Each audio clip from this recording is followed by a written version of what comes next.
So this one's real. This actually happened to me.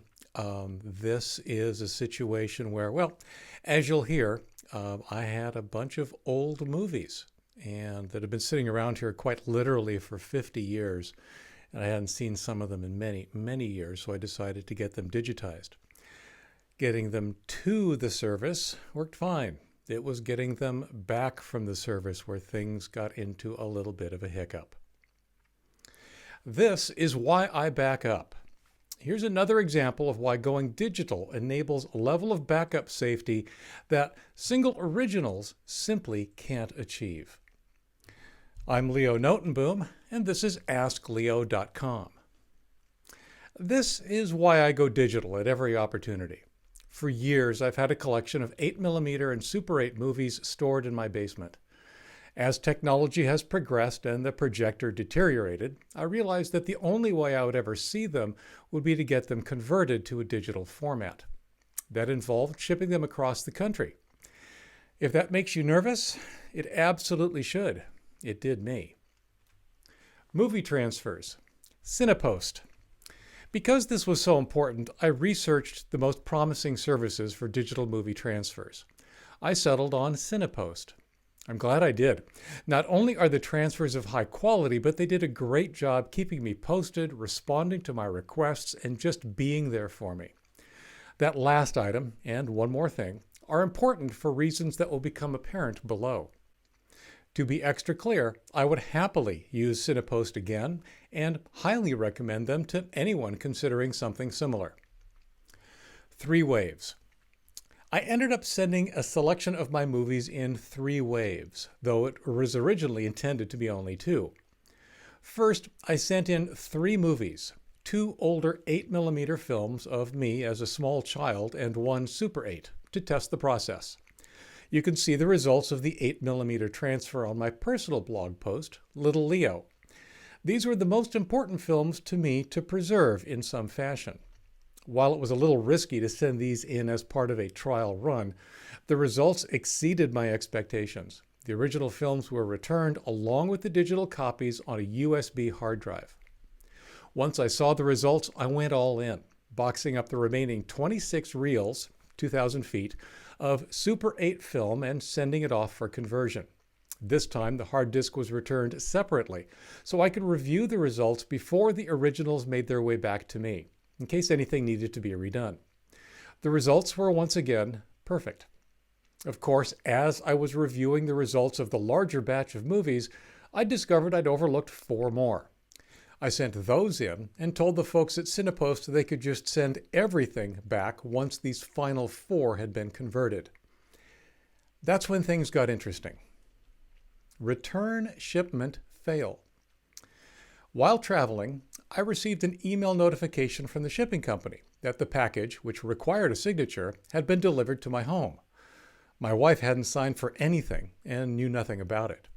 When I returned home, the package was nowhere to be seen. At this point, I had the conversions of all but the last 4 films. They were lost, and since they'd been shipped back together, both their digital and their original forms were lost. Let me say that again. They were lost. But then I remembered something that the folks at Cinepost had mentioned. Backups to the rescue. The digital conversions remain on their equipment for some period of time after being returned to the customer. Put another way, they kept a backup. The movies were not in only one place, they were in 2. The lost package and at least 1 machine across the country from me at Cinepost. We made arrangements to begin transferring those files via the internet.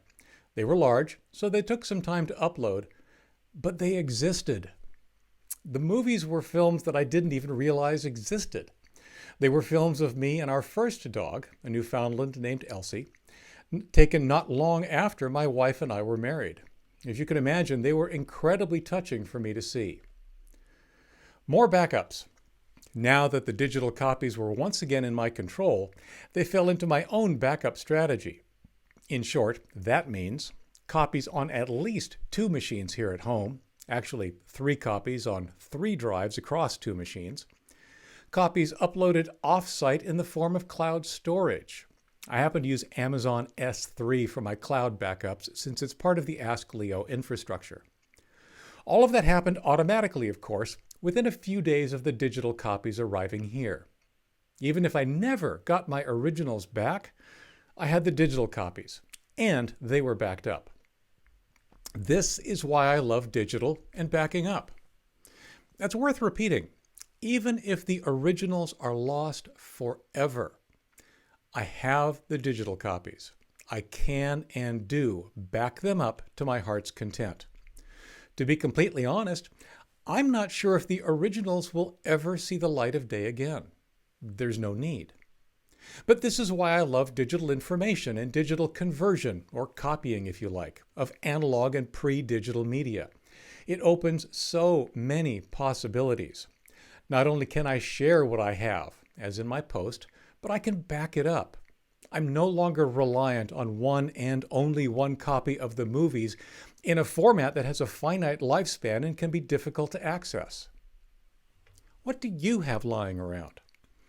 What are you at risk of losing because you have only a single copy? What are you at risk of never being able to access again because media standards continue to evolve? Who has an 8mm projector these days? What are you at risk of losing because it's the only copy and the mere act of viewing it causes wear and quite possibly to literally tear? What else don't you have backed up? It's worth considering. Postscript: the kindness of strangers. I'd begun the lost package tracking process with Cinepost and the delivery service to see if we could track down what happened to the originals. 2 days ago, there was a knock at my door. A stranger holding a package. Holding the package.